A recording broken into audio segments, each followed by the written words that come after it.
রমজানের পবিত্র মাস এটি শুধু আত্মসংযম আর ইবাদতের সময় নয়, বরং ক্ষমা, দয়া আর মানবতারও এক মহান উদাহরণ। আর সেই দয়ার নিদর্শন হিসেবে সংযুক্ত আরব আমিরাত এবছর শত শত বন্দীকে মুক্তি দেওয়ার ঘোষণা দিয়েছে।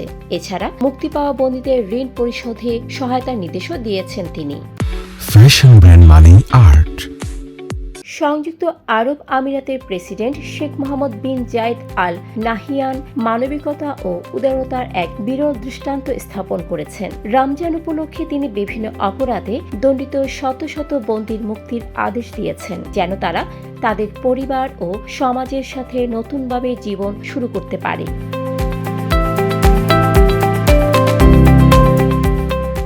এটি শুধু আইনি সিদ্ধান্ত নয়, বরং এক অনন্য মানবিক উদ্যোগ। এই উদ্যোগ শুধুমাত্র বন্দীদের নতুন সুযোগ দেওয়ার জন্য নয়, বরং তাদের পরিবারের জন্য এক অপার আনন্দের বার্তা। প্রতি বছর রমজান এলেই আমিরাত এই মহতী উদ্যোগ নেয়। এটি ইসলামী মূল্যবোধেরই প্রতিফলন, যেখানে ক্ষমা ও মানবতার স্থান সবার উপরে। ক্ষমাই শ্রেষ্ঠ গুণ। ডেস্ক রিপোর্ট, সারাদিনের সংবাদ। ফ্যাশন ব্র্যান্ড মানে art. Men's, ladies, and kids wear. Art. Be smart.